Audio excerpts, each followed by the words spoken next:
close your eyes for just a moment. Let the noise around you slowly fade away. Let your breath settle into a gentle rhythm.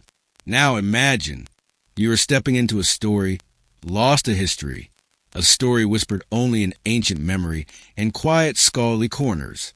You are entering a world few have ever seen, a world where silence itself guards secrets older than empires.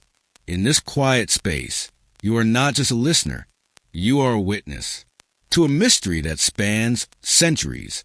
Somewhere beneath our modern world, beyond museum displays, beyond published research, lies a vault of knowledge. It has shaped the very course of civilization, a place where the past sleeps behind locked doors, never touched by daylight.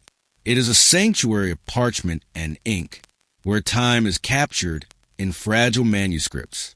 Manuscripts no ordinary person has ever seen. And here, questions remain sealed away. Questions of faith, of truth, of Christianity's earliest story. Tonight, you and I will travel, slowly, calmly, to the heart of that hidden world. We enter a place officially called the Vatican Apostolic Archive, but it is better known by its older, more mysterious name, the Vatican Secret Archives. A space so heavily protected, so rarely explored, it has become the stuff of endless fascination, not because of what we know is inside, but because of what we do not. As this journey unfolds, let your curiosity guide you. Let the tension rise gently like a candle in an ancient cathedral. Somewhere in those chambers, behind sealed doors and endless forbidden shelves, there may be pages kept from the world, early Christian writings, forgotten gospels, letters from the first followers of Jesus, theological reflections that could transform everything we understand about the Bible. We are not here to chase fantasy. We are not here to invent sensational claims. We are here to explore with patience and sincerity, to explore the centuries-old mystery of the lost books of the Bible, texts spoken of in ancient sources, mentioned by early historians, hinted at in dusty fragments, yet never placed in the hands of the public. And we are here to wonder together if some of those writings could still be hidden deep within the Vatican archives. So breathe in once more, gently. Let the centuries roll back like pages of a forgotten manuscript, and step with me into a story that stretches from the earliest gatherings of believers to the locked vaults of the most guarded library on earth. This is a search for the lost books of the Bible and the secrets that may still lie waiting in the Vatican's deepest chambers. Let the mystery settle around you as we move forward. Imagine, not with your eyes, but with your curiosity. What does it mean for one institution to safeguard the written memory of 2,000 years? When people speak of the Vatican archives, they picture a place carved from myth, an underground labyrinth, a forbidden vault, a warehouse of ancient treasures and dangerous truths. Such images stir the imagination, but the reality is more grounded and more intriguing. The Vatican archives did not begin as a secret hiding place. It began as an administrative necessity. For centuries, the church stored its documents wherever space could be found, scattered across rooms, towers, and storerooms. Over time, the sheer volume became overwhelming. The church's influence stretched across continents. Everything required preservation. Political correspondence, theological debates, all of it. Eventually, a need became clear.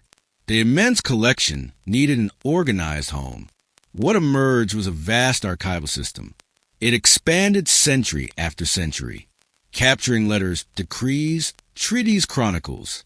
But it wasn't until the 17th century that Pope Paul V formally established the archives, a centralized institution, an enormous repository to protect the church's most important records.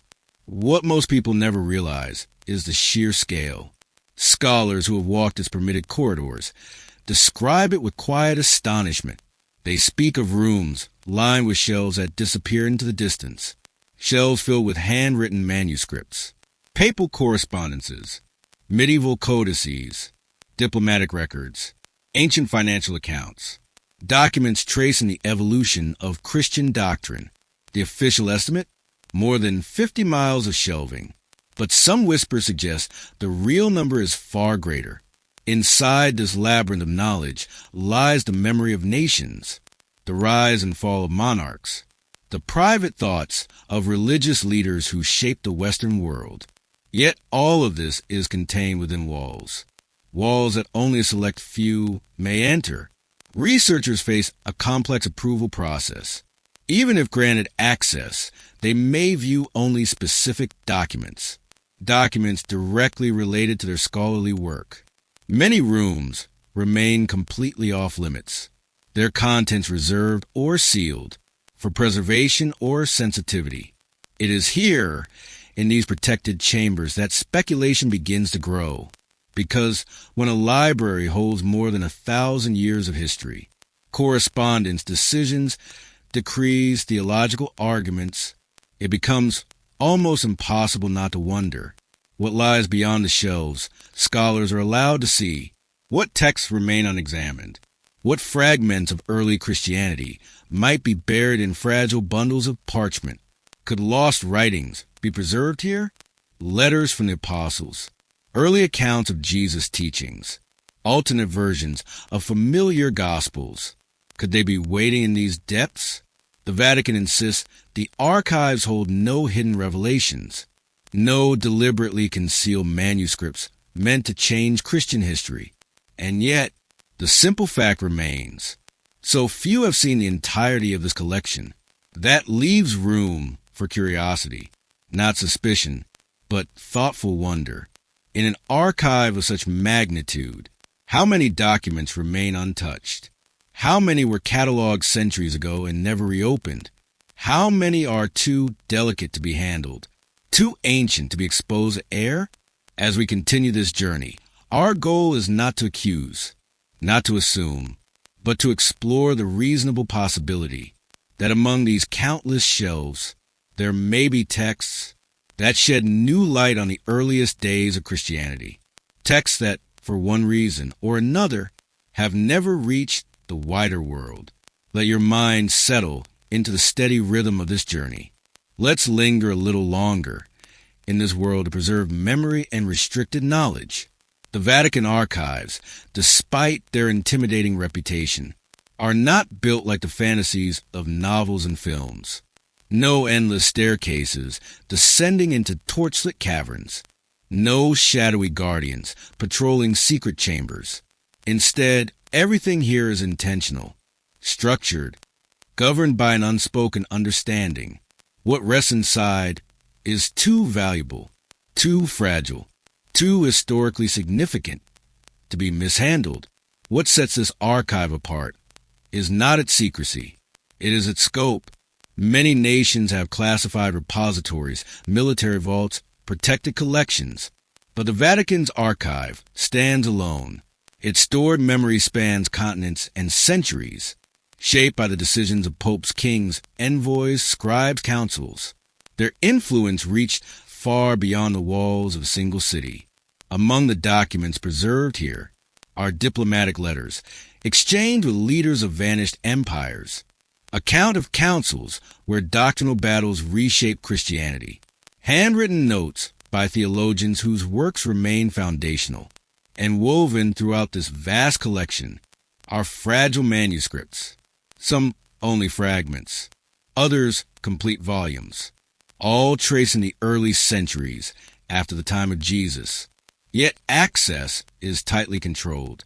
Even scholars who have worked here for years describe a feeling, stepping into a life-size puzzle. They speak of wandering narrow corridors lined with thick wooden doors, each door concealing a room, each room filled with historical debris that could take months to sift through. They recount the feeling of holding a document written by a long-forgotten bishop, or stumbling across a letter that captures a moment of conflict or compromise lost to most historians. The sensation of standing face-to-face with the past creates a natural question. If so many discoveries can be made in permitted sections, what might lie deeper? Well, the materials in sealed containers, kept out of circulation, untouched by modern researchers. Some are locked away, simply due to condition, age, humidity, the fragility of ink. Even a breath too close could cause irreparable damage. Some are kept from view, still undergoing cataloging or restoration. And some remain out of reach because their contents touch sensitive history, moments the church believes must be handled with precision and care. But there's another category, one that fuels the curiosity of historians.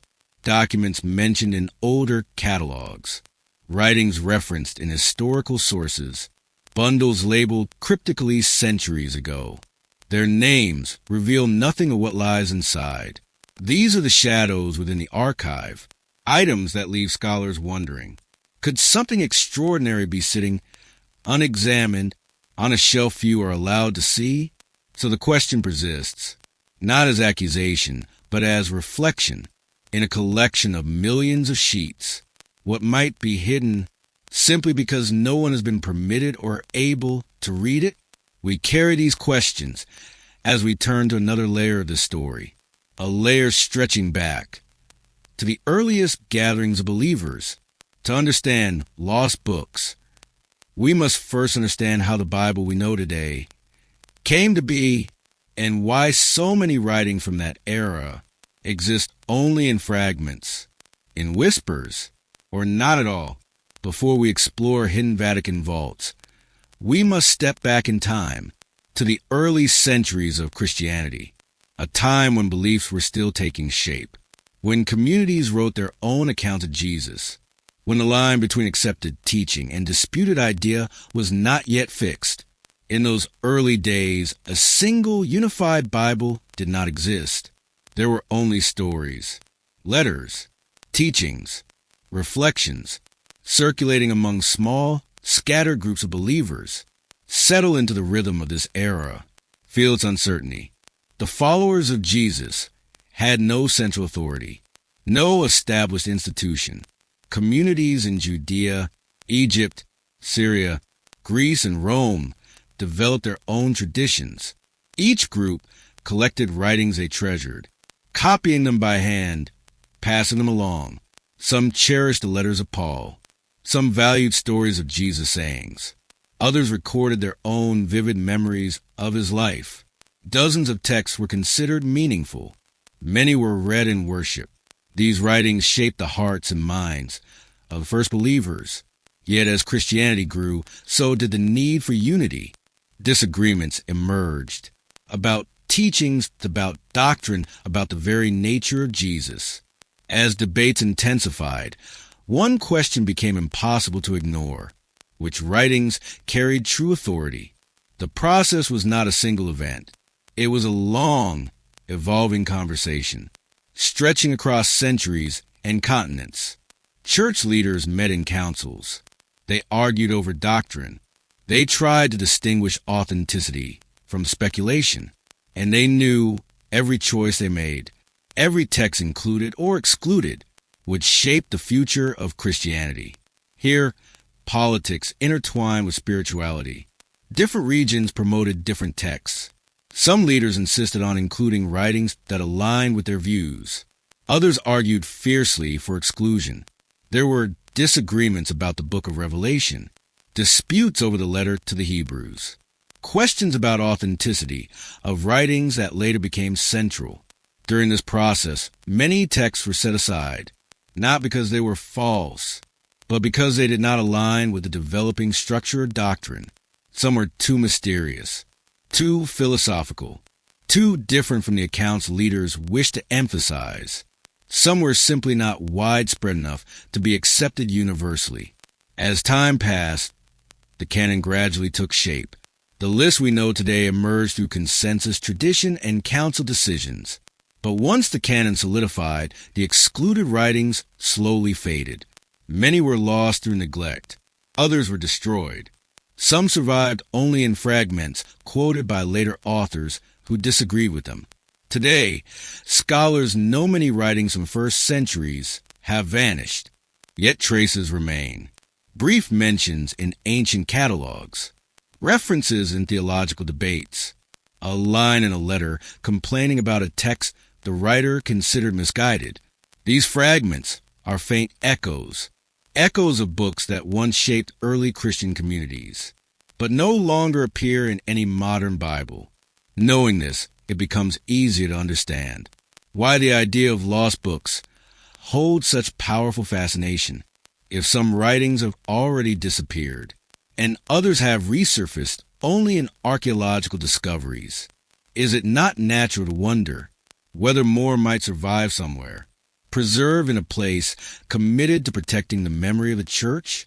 The Vatican archives, vast and imperfectly explored, become part of that curiosity, not because they secretly hide a different Bible, but because they hold the remnants of centuries when the story of Christianity was still being written, debated, and defined.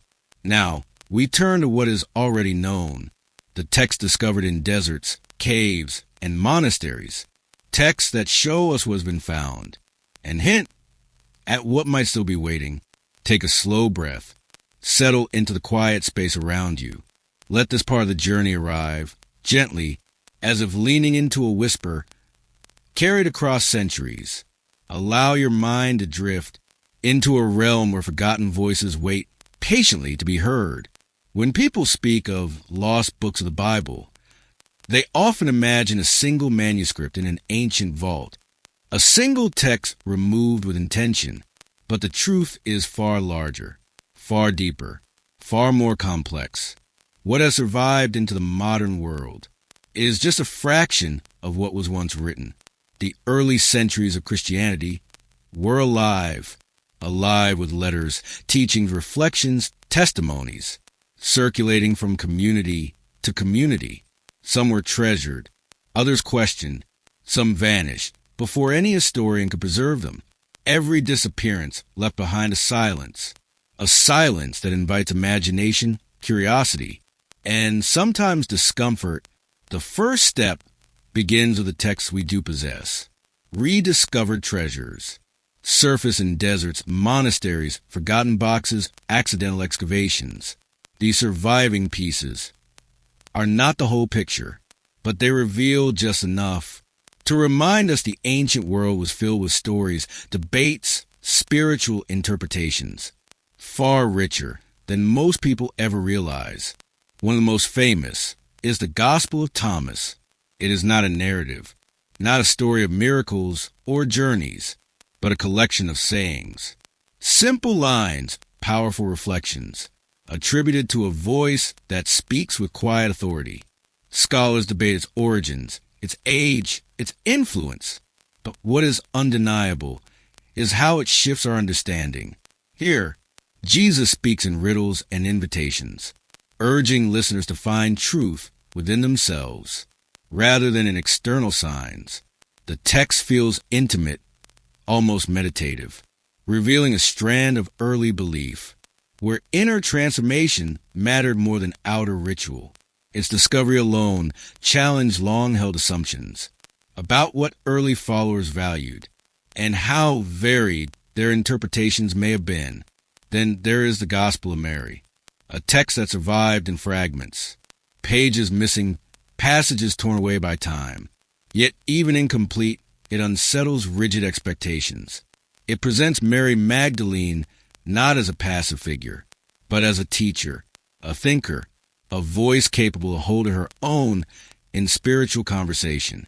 Whether every detail reflects history, the manuscript reveals something.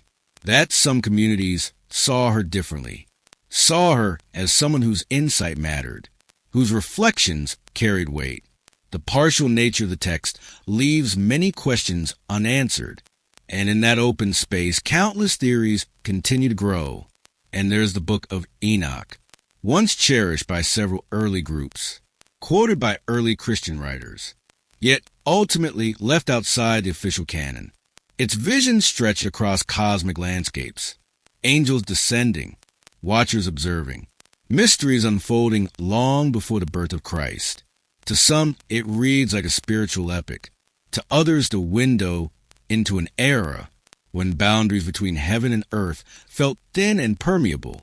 Its disappearance from mainstream tradition doesn't diminish its significance. Instead, it demonstrates the diversity of spiritual imagination that shaped the earliest centuries. These examples are simply the ones we recovered. For every text that surfaced through extraordinary circumstances, countless others likely dissipated into dust. The desert preserves, but only rarely. Libraries burned, monasteries dissolved, scrolls decayed. Many writings were copied only once or never copied at all, leaving behind only a mention in some unrelated document, a hint that something once existed, something now irretrievably lost.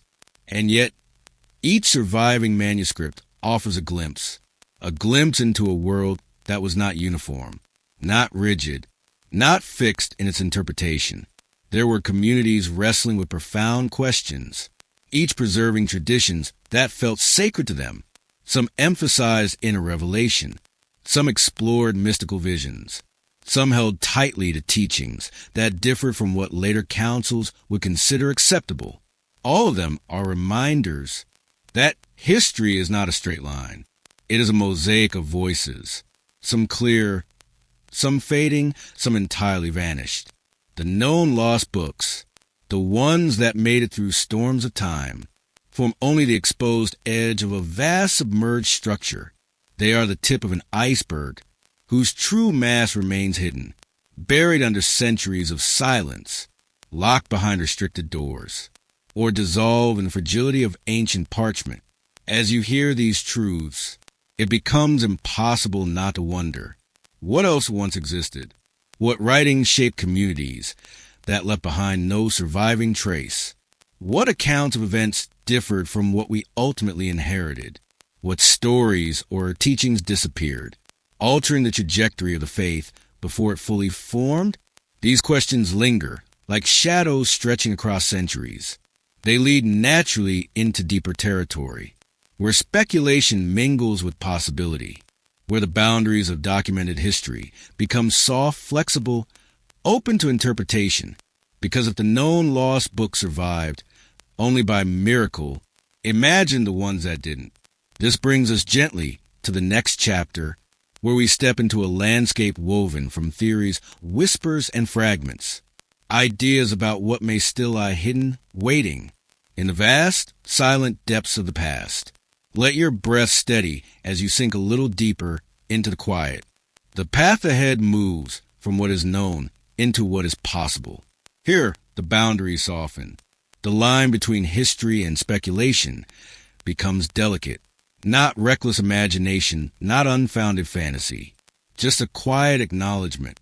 The ancient world was vast, fragile, and full of voices. Voices that may have slipped into silence long before anyone could preserve them. It is in this space that theories begin to take shape. Thoughtful questions posed by scholars.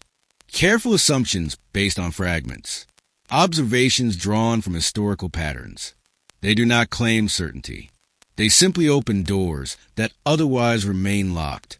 One persistent theory suggests early communities wrote far more than we imagine. Letters from apostles to local gatherings. Reflections shared between teachers. Collections of sayings passed from one region to another. Many of these would have been copied only a handful of times. Some might have been read for a generation or two before fading away.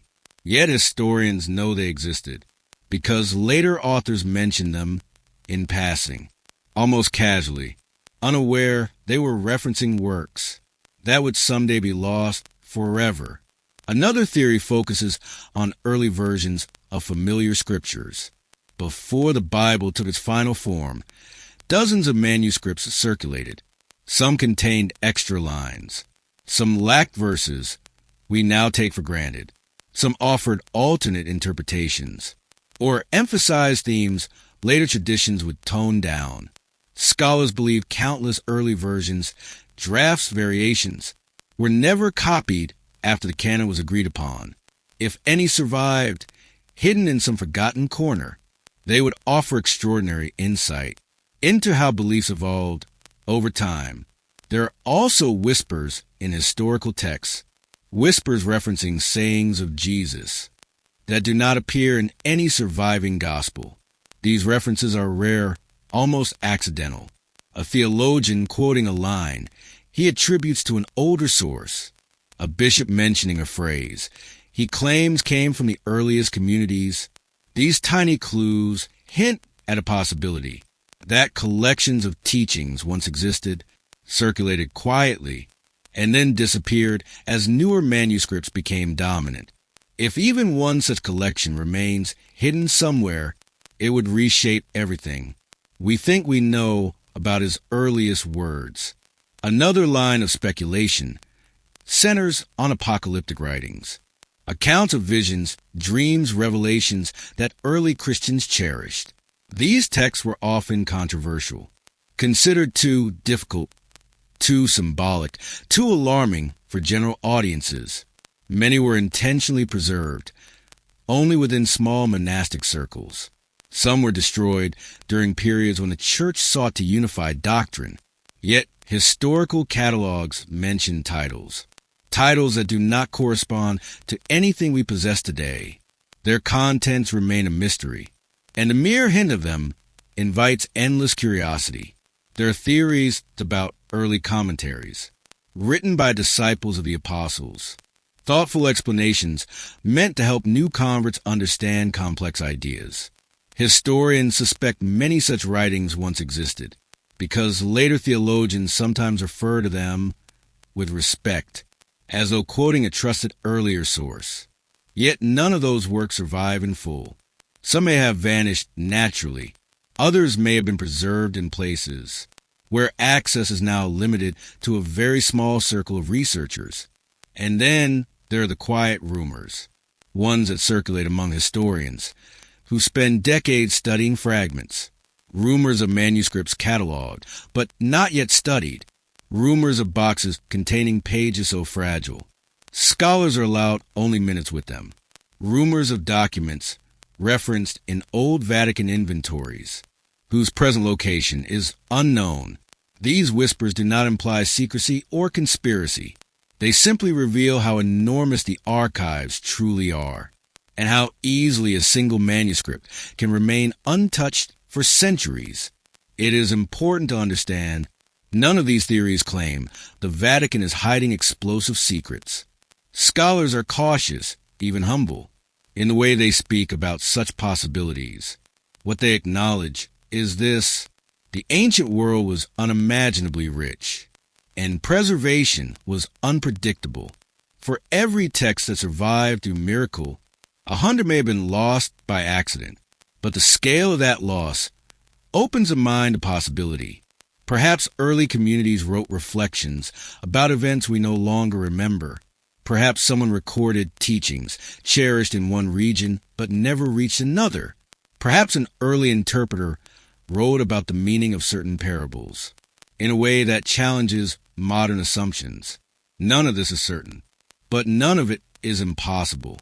These theories create a sense of quiet wonder because they remind us history is not a locked room.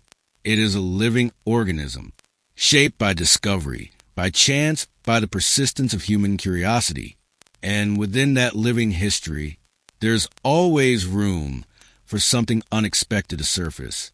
And now, as we step from speculation into practicality, a deeper question emerges. If such manuscripts existed, why would they be restricted? What reasons, mundane or meaningful, could explain why certain texts remain behind doors that only a few may enter? Settle into a deeper calm as the narrative moves. From possibility into motive, this part of the journey is quieter, more introspective. It invites you to consider not only what might exist, but why certain writings, if they do exist, might remain out of reach.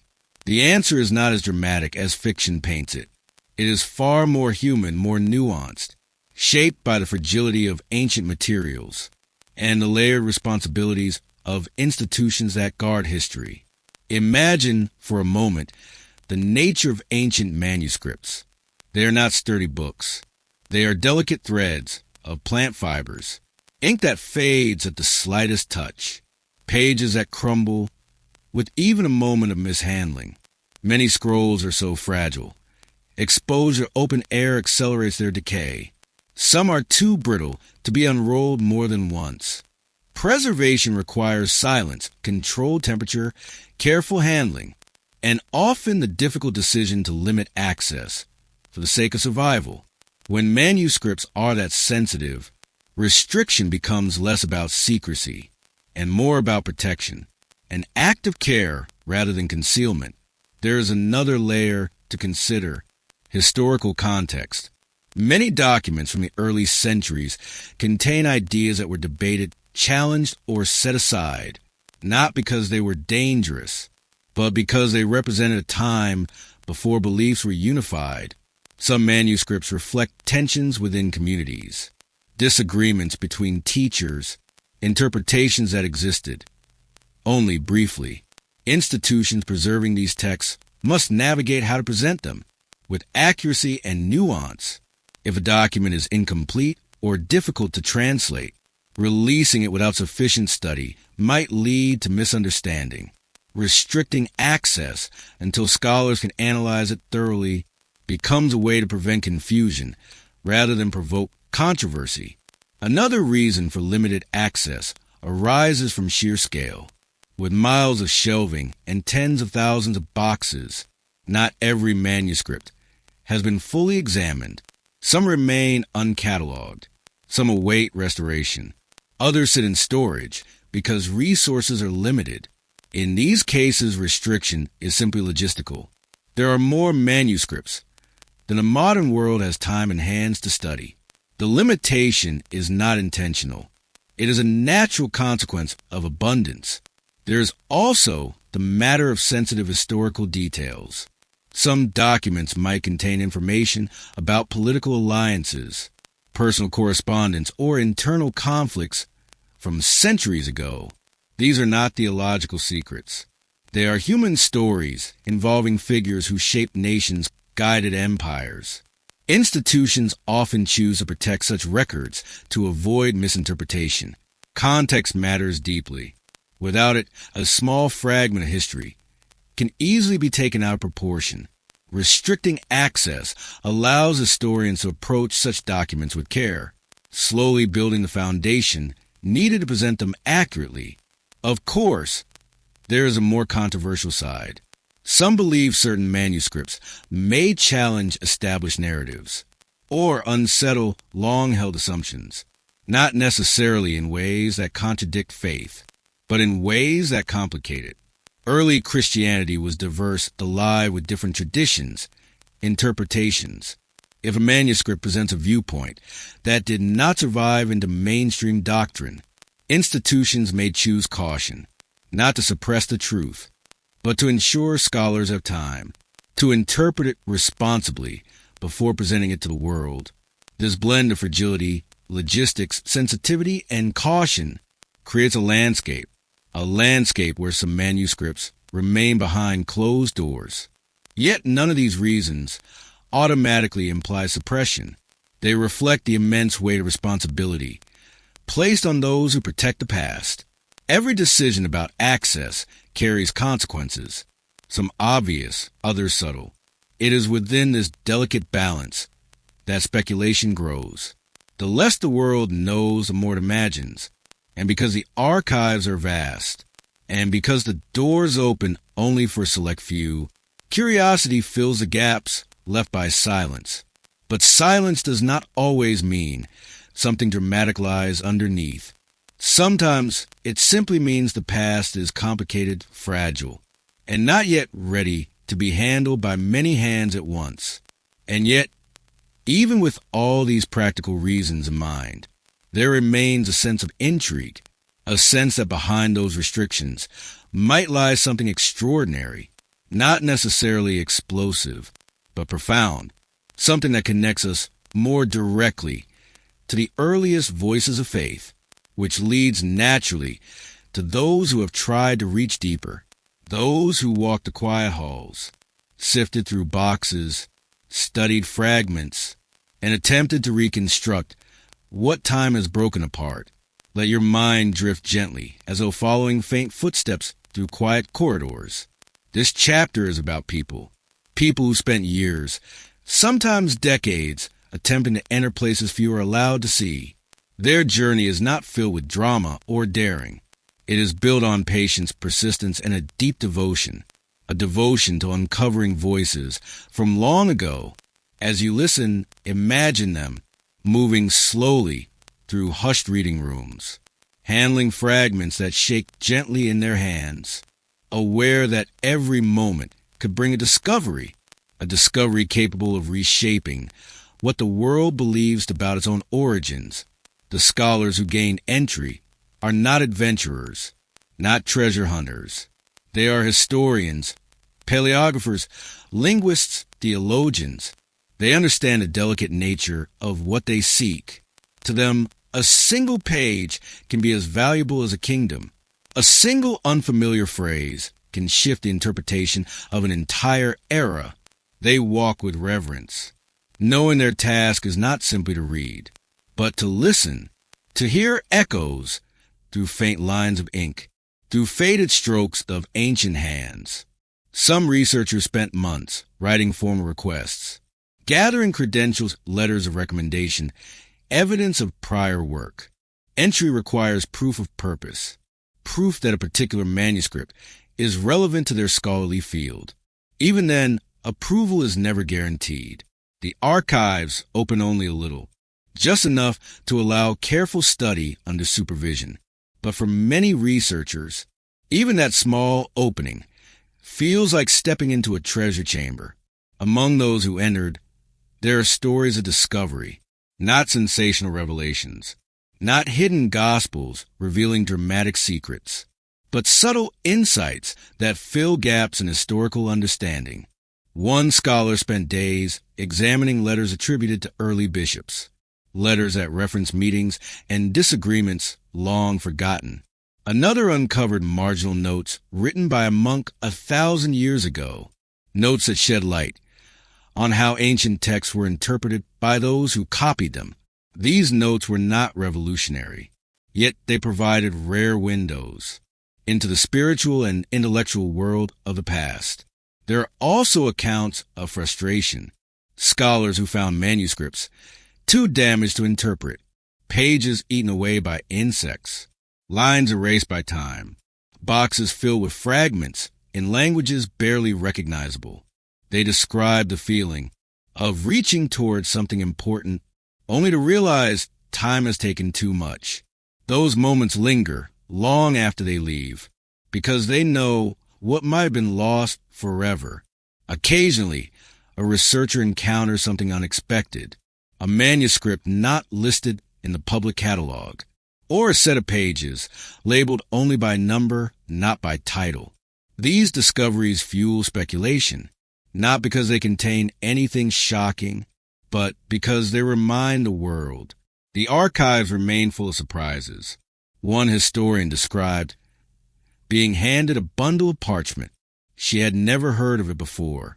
It turned out to be a minor legal commentary, unrelated to scripture, but the fact it was tucked away without record captured her imagination. How many more such bundles exist? How many have been forgotten? Even by those tasked with preserving them, there are those who never made it inside. Despite years of effort, they applied multiple times, hoping their growing work would one day grant them access.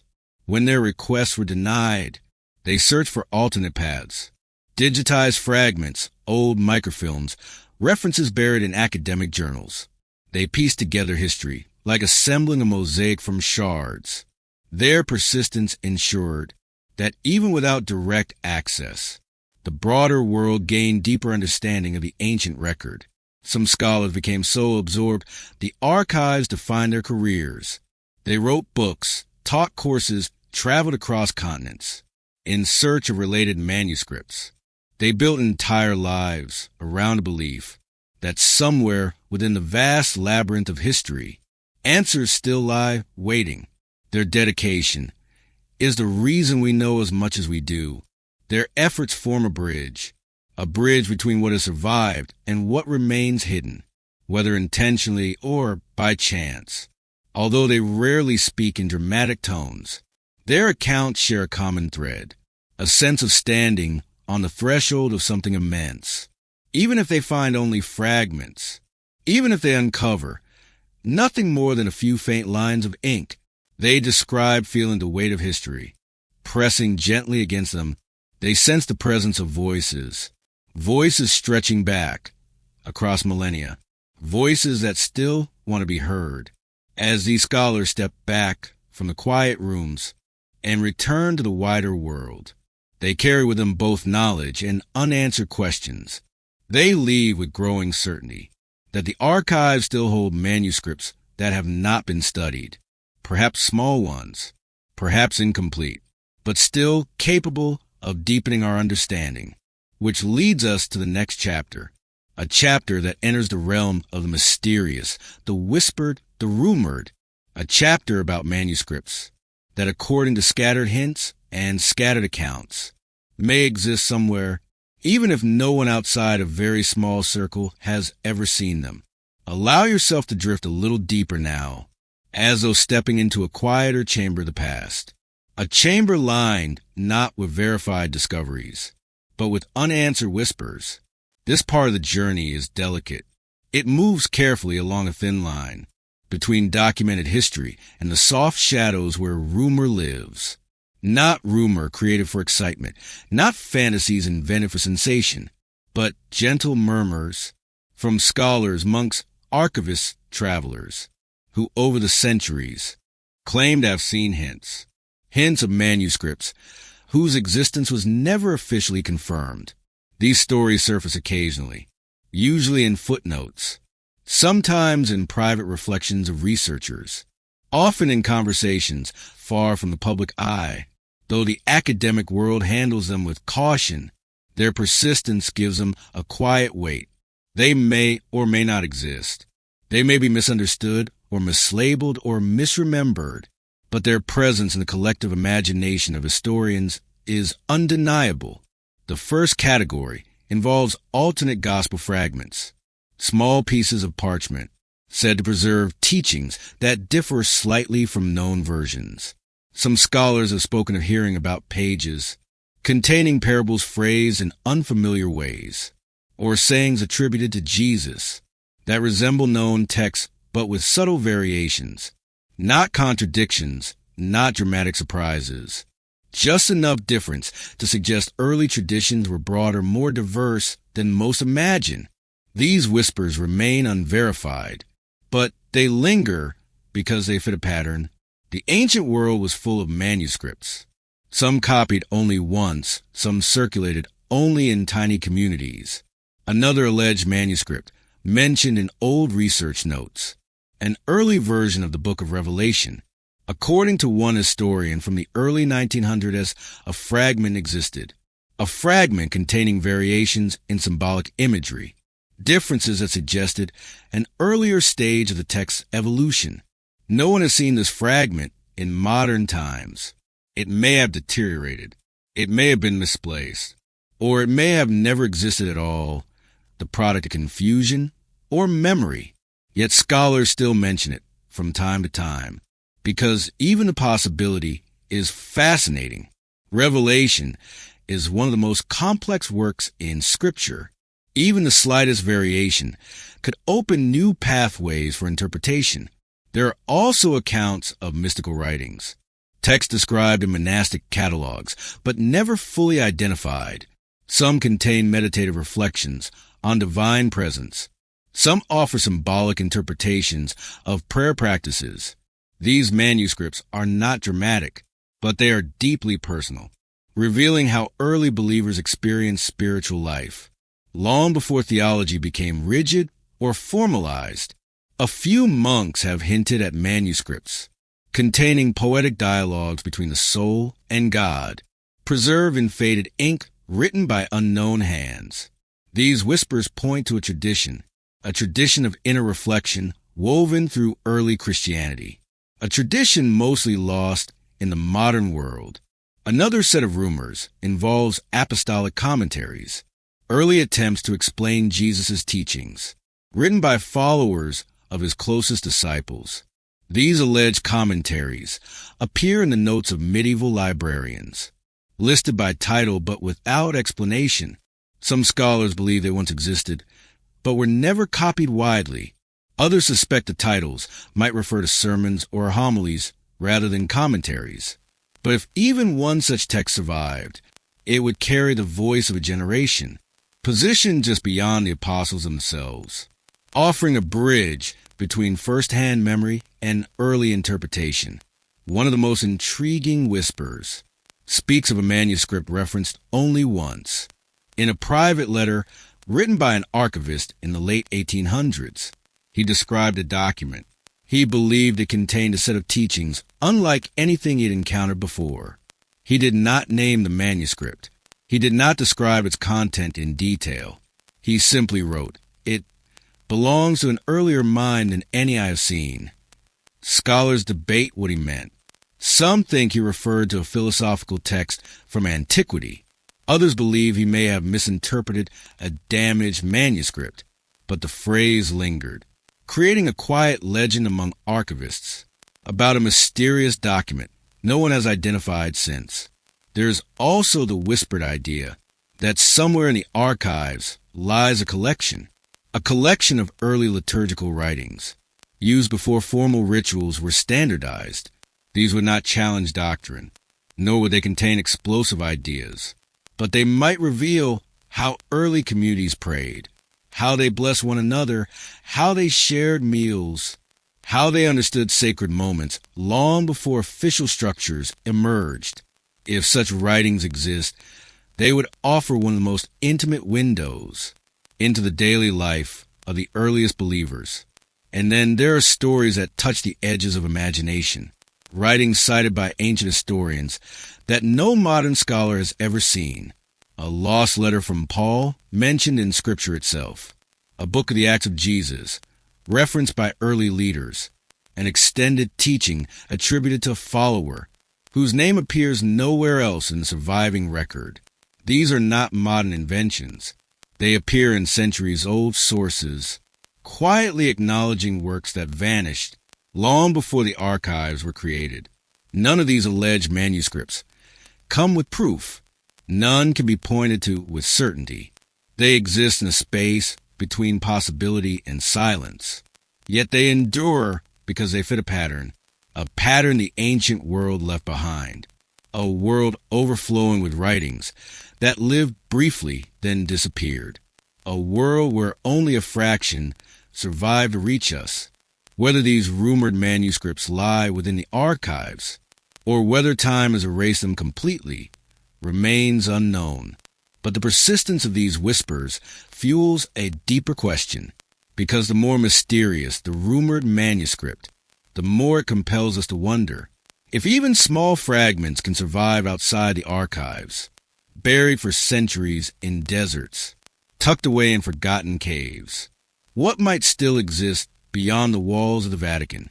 This leads naturally to the next chapter, a step beyond rumor into discovery, a reminder that real lost manuscripts have surfaced in recent history, emerging from silence in ways no one expected.